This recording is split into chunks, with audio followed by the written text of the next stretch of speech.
en lo que respecta al área de religión, hemos venido tocando el tema de religión desde el punto de vista histórico, ¿ya? Y también con una carga espiritual, ¿no? Como por ejemplo el tema de las virtudes cardinales y las virtudes teologales, que tiene bastante carga espiritual, ¿ya? Pero la mayoría de competencias han sido enfocadas desde el punto de vista histórico, ¿ya? Para evitar susceptibilidades, ¿no? Entendemos de que acá hay una libertad de prédica, ¿ya?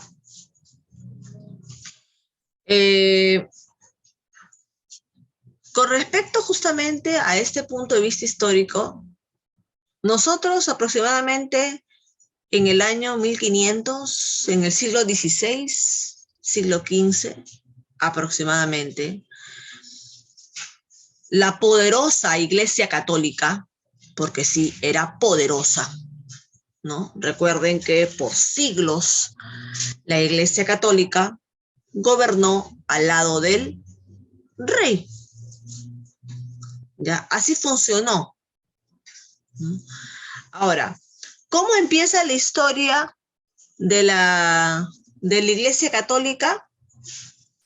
Pues basada justamente en el cristianismo, ¿cierto? Porque antes de que el mundo sea católico, fuimos cristianos.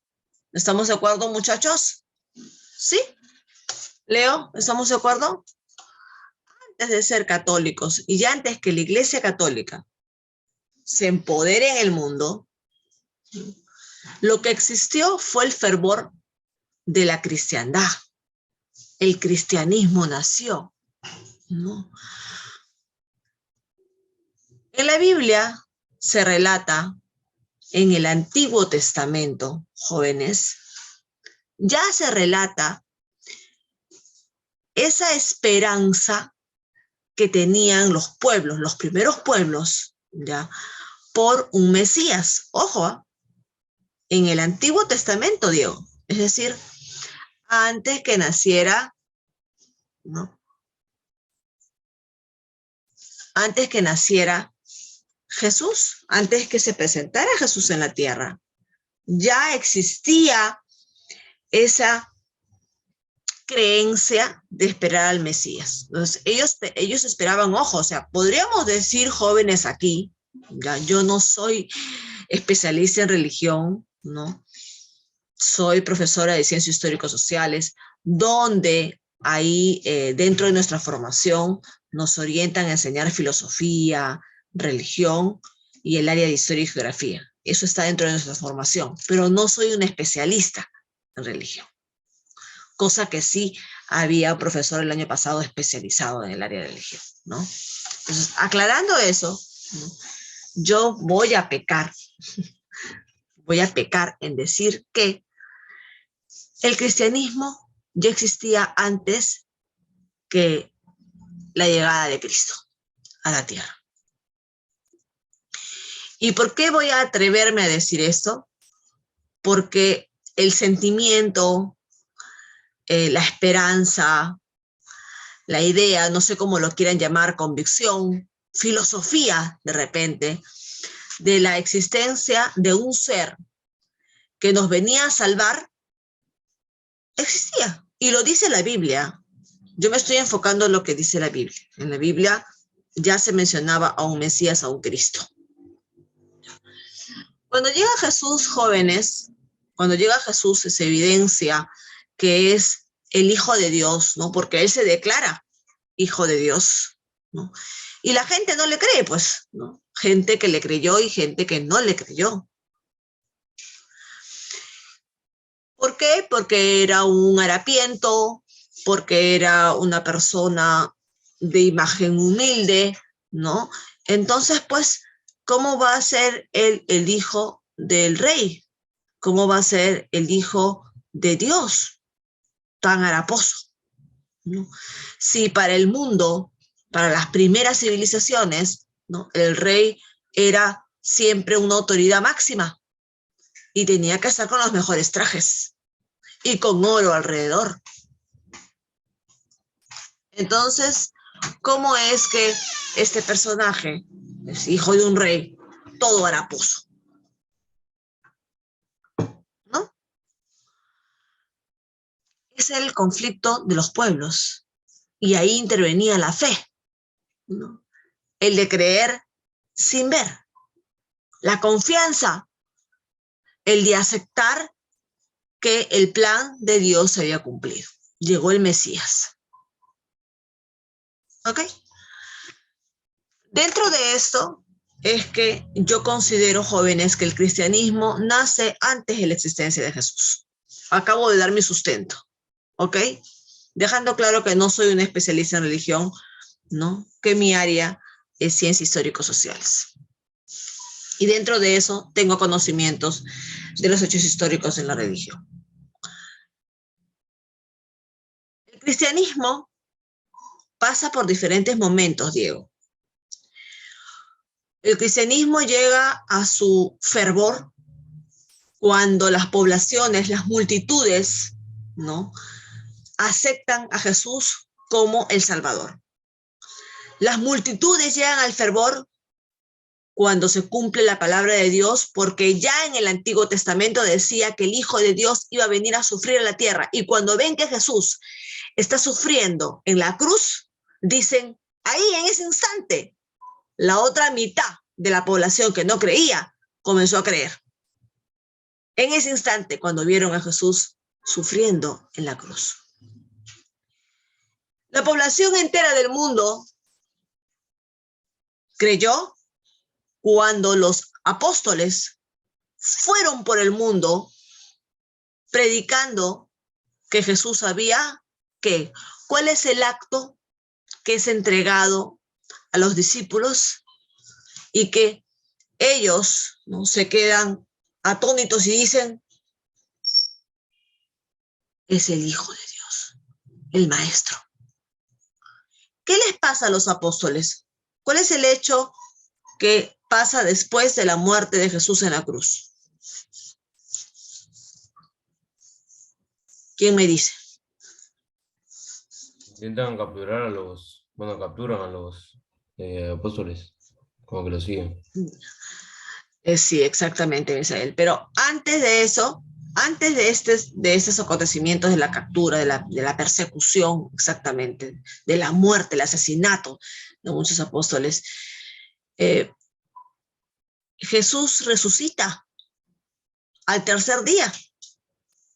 ¿Y a quién les presenta? ¿A quién se presente? A los apóstoles. A sus 12 apóstoles se les presenta y les dice, a partir en adelante, ustedes no van a estar solos. Yo estaré en su corazón. Pero tienen una tarea. ¿Cuál? De llevar por el mundo la palabra de mi Padre. Díganle al mundo que yo resucité al tercer día y que estoy sentado a la diestra de mi Señor Padre. Lleven ese mensaje al mundo. Enséñenles, ¿no? Evangelicen. Esa fue la tarea que encomendó Jesús a los apóstoles el día que resucitó. A partir de ese día, Misael, los apóstoles cumplieron con esa tarea. Todos los apóstoles se disgregaron por toda Roma, por toda Judea, Jerusalén, por todas las zonas del Mediterráneo, del Cáucaso, y comenzaron a predicar. Y de esos 12 apóstoles se multiplicaron por 12, por 12, por 12 y 12 veces 12. Y de esos apóstoles surgieron otros apóstoles. Y estos apóstoles surgieron otros apóstoles, hasta llegar al día de hoy, donde Dios nos dice en la Biblia, Yeriel, que cada uno de nosotros, cuando se acerca a la palabra, será un predicador. Y que terminamos nosotros nuestras vidas llevando la palabra de Dios también. Nosotros seremos sus nuevos apóstoles. el que quiere llevar la palabra de Dios, obviamente. El que no quiere llevar no será su apóstol. El cristianismo había empezado antes que existiera Cristo, con la esperanza de que viniera un Salvador. Finalmente se concreta este fervor al ver a Cristo venir a la tierra, morir y resucitar. Los apóstoles hicieron la tarea de predicar al mundo el cristianismo y el cristianismo se volvió poderoso. Todo Roma era cristiano, por más que los persiguieron, por más que los asesinaron, Leonardo. Este fervor del cristianismo creció, creció, creció y se multiplicó. Tanto así que en el siglo III el emperador romano decidió oficializar el cristianismo. Esta es una historia que ya se las he contado. Pero, miren, el siglo III, Diego, recuerda bien ese número, siglo III. El cristianismo se vuelve la religión oficial de Roma. ¿Por qué? Porque el pueblo romano era cristiano y ya no podían evitarlo. Se le permite al cristianismo, ¿no? Y se crea la Iglesia Católica en Roma. En Roma se crea el centro, la base de la Iglesia Católica. Y los romanos deciden gobernar al lado de un representante de la Iglesia Católica, ¿no? Que va a co-gobernar. Y ahí nace la historia. Y así la Iglesia Católica, Misael, se empodera en el mundo. En el mundo entero se propaga y se empodera. Pero, ¿qué pasa en el siglo XVI, Leonardo? La Iglesia Católica. ¿Qué le pasa a la Iglesia Católica, Álvaro? Algo le pasa entre el siglo XV y el siglo XVI.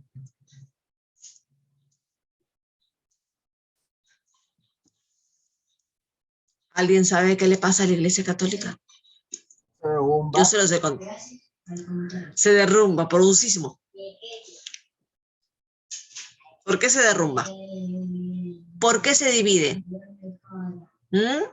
Yo ya se los he contado. ¿Por qué se divide la Iglesia Católica? ¿Por qué empiezan a surgir grupos que no estaban de acuerdo con lo que hacía internamente la Iglesia Católica en el alto clero? Ustedes ya saben qué es el alto Por la clero. Reforma Protestante. Muy bien, mi amor. ¿No? Comenzaron a protestar ciertos personajes, como Martín Lutero. ¿Pero qué protestaban, Yeriel? Algo protestaba. Porque, Diego, ¿tú por qué protestas? ¿Porque todo está bien o porque hay cosas malas? ¿Que no te parece? Claro. Los protestantes, Misael, surgieron porque habían cuestiones internas de la Iglesia Católica que no estaban nada bien. Yeriel, ¿te acuerdas? ¿Qué cosa denunció Martín Lutero al mundo? Hizo una denuncia pública. Martín Lutero era un cristiano y hace una denuncia pública. ¿Sobre qué, Yeriel? Creo que era que la Iglesia Católica cobraba por no sé qué cosa. Cobraba por algo. Cobraba por los perdones, ¿cierto? Álvaro, ¿tú quieres irte al cielo? Ya, ahorita deja pagado tu cupo en el cielo, porque si no, te vas a quedar en el limbo. Ahí donde están las almas que lloran por sus pecados, ahí te vas a quedar. Y no vas a pasar al cielo, te aviso. Ya, paga 1000 monedas de oro. Pero ¿quiénes hacían esto? Este tráfico de perdones es un tráfico, es una mafia, es corrupción. Leo, corrupción. Y por eso Lutero denuncia esta corrupción. al interior de la Iglesia Católica. Y ya se imaginarán cómo se puso la Iglesia Católica. Uf. La Iglesia Católica había sido la poderosa del mundo desde el siglo III al siglo XVI, jóvenes. ¿Quién le iba a derrumbar?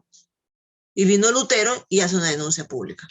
Así que de aquí surgen las iglesias protestantes, ¿cierto? Cosa que ustedes ya saben, pero yo no he detallado, yo les he contado la historia de manera general, jóvenes, ¿no? La Iglesia Católica, Diego, se divide, ¿no? Y los cristianos deciden crear otras iglesias, ¿no? Como la evangélica, como la anglicana, como la luterana, ¿no? Etcétera, etcétera. Y a este grupo, Diego, de iglesias que se apartan de la católica, pero que siguen siendo cristianos, se les llamó, o la Iglesia Católica les llamó, ojo, la Iglesia Católica les llamó protestantes. Ellos solos no se hicieron llamar así, ¿eh? No, la Iglesia Católica les puso ese nombre, protestantes.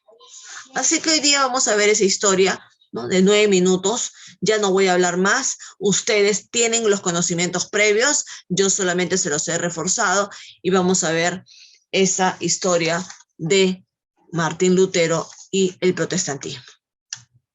¿Ok? La, la, la, la, la, la. La, la, la, la.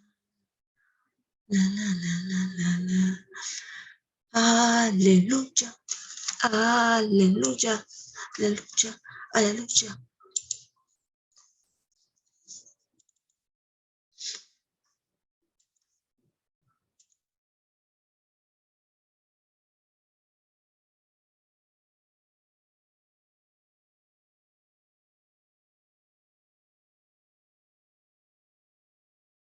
Primera magnitud que cambiaría para siempre la historia de Europa. Se conoce como... No se preocupen, lo voy a trazar. ¿Cierto? ¿Este video es nuevo para ustedes? ¿O alguna vez lo han visto?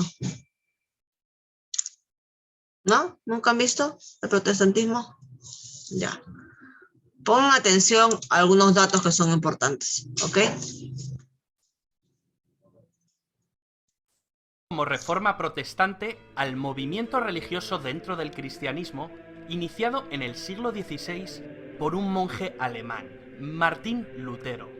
Sus postulados produjeron un gran cisma en la Iglesia católica, lo que dio origen a numerosas iglesias que hoy agrupamos bajo la denominación de protestantismo. Un acontecimiento de primera magnitud que cambiaría para siempre la historia de Europa. ¿Quién era Martín Lutero? Lutero era un monje católico agustino que, escandalizado por el bochornoso espectáculo de la venta de indulgencias por parte de la Iglesia Católica, clavó en la iglesia de Wittenberg 95 tesis a modo de crítica. Todo un desafío al poder de Roma. Esto ocurrió en el año 1517, y hay quien pone en duda que este valiente gesto ocurriese tal y como nos lo han contado. Es igual, lo importante era el contenido de la denuncia.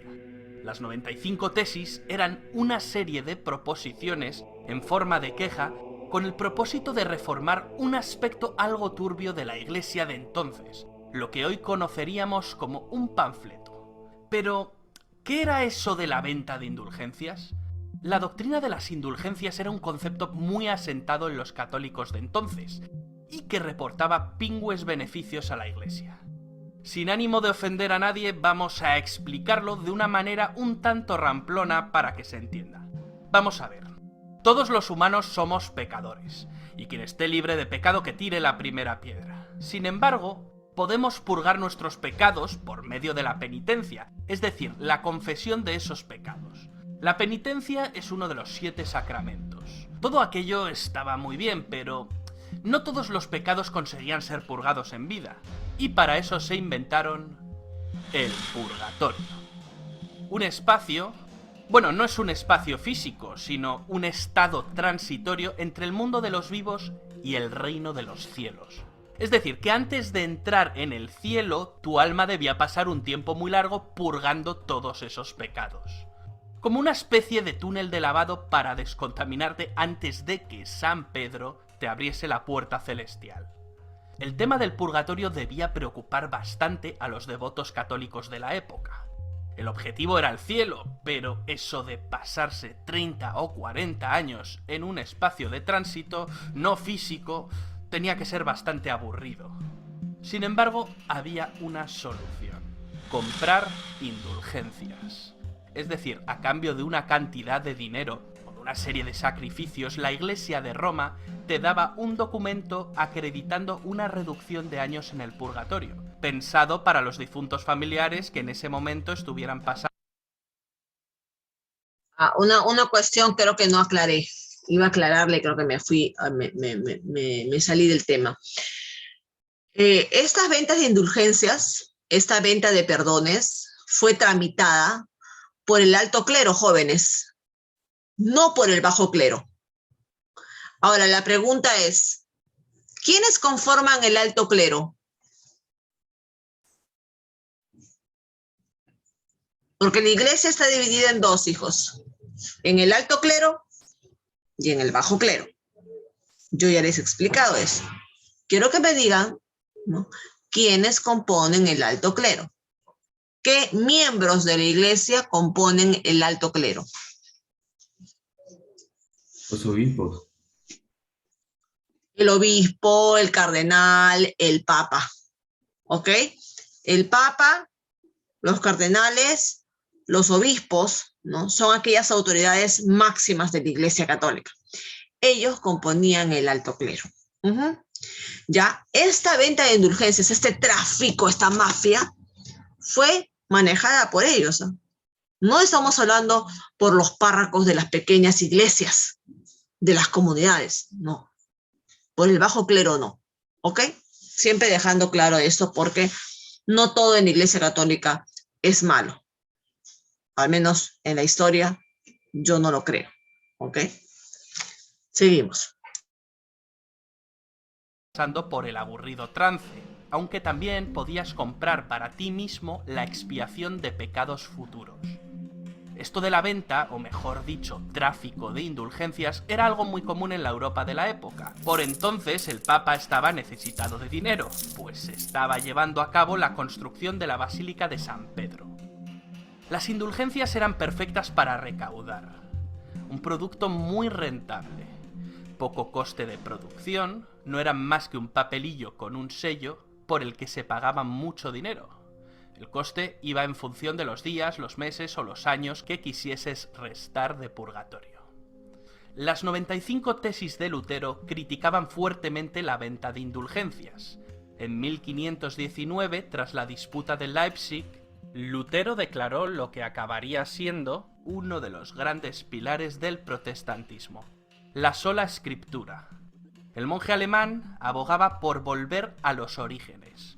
Todo lo que no estuviese en las Sagradas Escrituras no podía ser interpretado a voluntad. La Biblia estaba inspirada directamente por Dios, por consiguiente, para Lutero era la única fuente de autoridad. Esto era algo bastante peligroso. Por ejemplo, el purgatorio no aparece ni en el Antiguo ni en el Nuevo Testamento. Lutero había destacado... Ojo, miren esta... Bueno, dicen, los que son creyentes, dicen de que un alma cuando muere pasa por una transición, ¿ya? Yo no creo que eso esté comprobado, pero bueno, dicen los espiritistas, la gente cercana a este tipo de, a esta dimensión, vamos a decirlo así, ¿ya? Dicen de que cuando uno muere, pasa por un proceso. Y de ese proceso, ¿no?, te vas o al cielo o al infierno. Muchas experiencias contadas por personas que dicen haber pasado por esto, ¿no?, y que han regresado de la muerte, ya, entre comillas, no sé, a mí no me ha pasado, no podría decirlo. Dicen que existe una especie de espacio en el cual tú te quedas como para evaluar, ¿no? Tu vida. Y según eso te vas al cielo o te vas al infierno. Bueno, los miembros de la iglesia del alto clero manejaron por mucho tiempo a las poblaciones, diciendo que si no hacían lo que ellos decían, o si no se comportaban bien, ¿no? Obviamente que iban a pasar al infierno. Y además le pusieron un nombre a este espacio, ¿no? Le pusieron el purgatorio.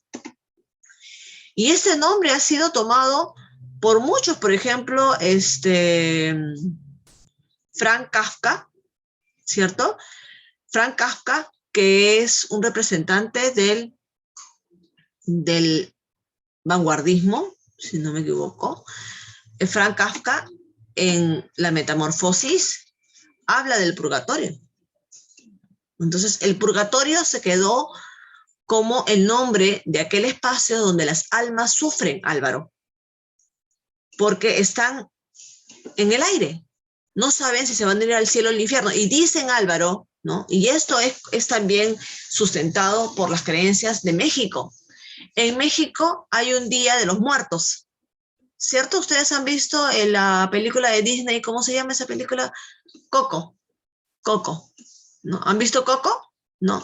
¿Y qué le dicen al niño? Al niño le dicen que tiene que orar y tiene que poner la foto, ¿no? Y tiene que ponerle una vela y una oración a su pariente, porque si no su pariente no va a ir al paraíso, ¿no?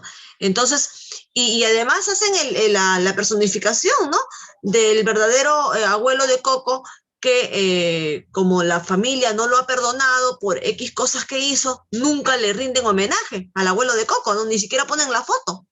Y el abuelo de Coco, cuando está en ese limbo o en ese purgatorio, en ese espacio en el cual no se define, ¿no? Ni el cielo ni el infierno, pues a él le piden, ¿no? Que la familia lo venere, y la familia ni se acuerda de él. Entonces él está a punto de irse al infierno y desaparecer.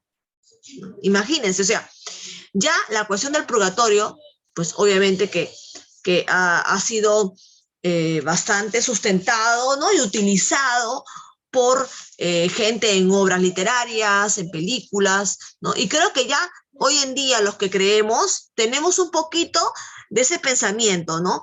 De que nos vamos a ir al purgatorio, ¿no? Y que cuando alguien muere, nosotros empezamos a orar mucho por esa alma porque se vaya en paz, ¿no? Rezamos mucho porque el alma de nuestro abuelito, de nuestro papito, de nuestra mamá, se vaya en paz, ¿no? Y todos tenemos esa costumbre, esa creencia, esa fe. Bueno, esto nace un poquito aquí cuando el alto clero de la Iglesia Católica menciona a este espacio como purgatorio. El purgatorio es el lugar donde van las almas cuando mueren, y para que les perdonen sus pecados, la familia tiene que hacer acciones acá en la tierra para que les perdonen sus pecados a estas almas y se vayan al cielo. Ya.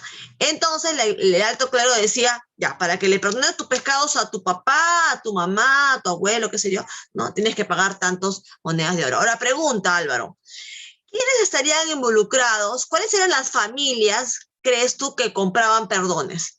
¿El campesino europeo o el latifundista, el dueño de las tierras? ¿Quiénes crees tú que estaban en la cola del alto clero pagando las indulgencias?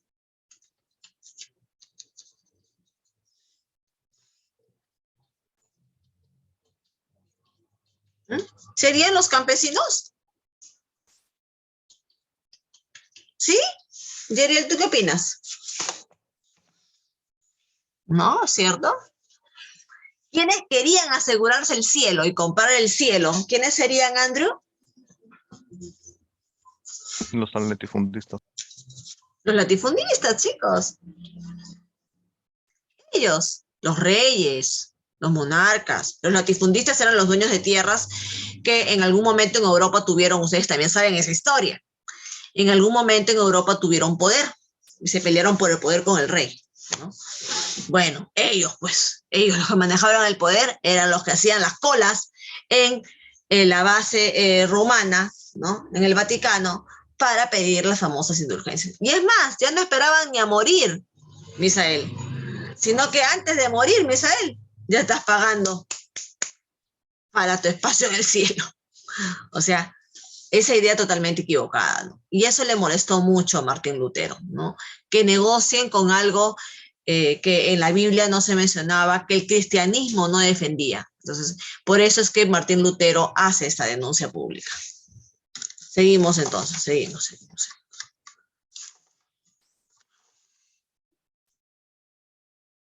Tapado una de las vergüenzas de la Iglesia y por lo tanto era un incordio.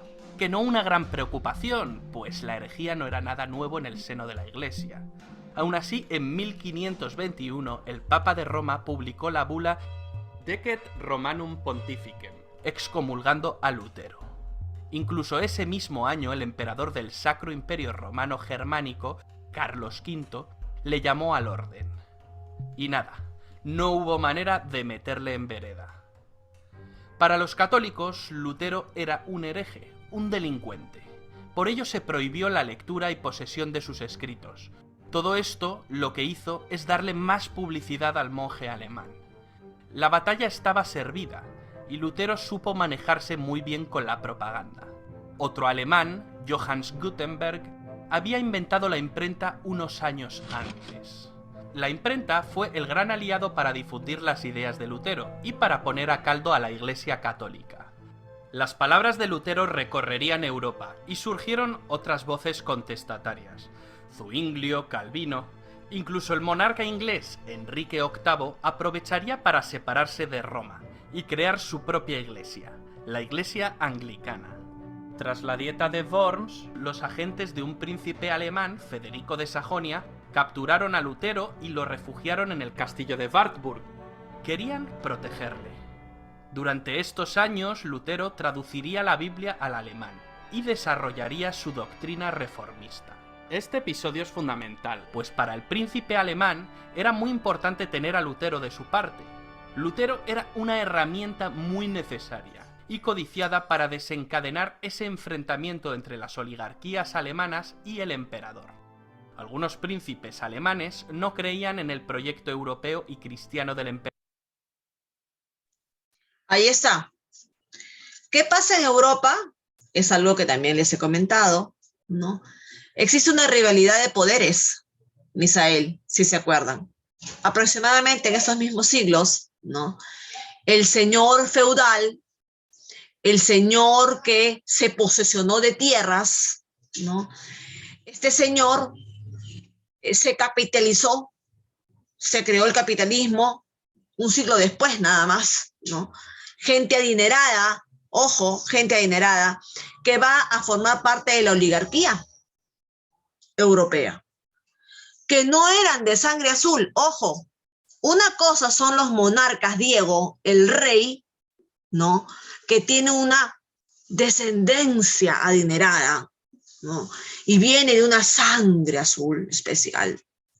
Y otra cosa era aquel hombre, ¿no? Poderoso, dueño de tierras, que tenía capital, que tenía dinero, que tenía estudios, ¿no? Que era la oligarquía. En estos siglos, chicos, ya comenzó una rivalidad de poderes. La monarquía, el rey, perdía poder porque le había pedido a esta oligarquía que lo ayudara en algún momento. Y la oligarquía, cuando vio terreno, tierra, poder, dijo, lo voy a sacar de taquito nomás a este rey. Porque la gente, el campesino, ya no quería saber nada con el rey. Porque había sido absolutista, porque había sido abusivo. Entonces, este de acá, el oligarca, aprovecha estas situaciones en Europa para aumentar su fama, su poder. Y la oligarquía empieza a pelear con la monarquía. Esto pasa en diferentes zonas de Europa, Inglaterra, Alemania, España, ¿no? Francia. Acá estamos viendo lo que pasó en Alemania, porque Lutero es de Alemania. Entonces sabemos que el príncipe alemán, ¿no? Quería, la monarquía alemana quería favorecerse con Lutero, ¿no? Protegiendo a Lutero, pensando que Lutero podía convencer a la población de que retome el apoyo popular, ¿no? Lo que quería la monarquía es que el pueblo lo vuelva a querer para que regrese a tener el poder, ¿no?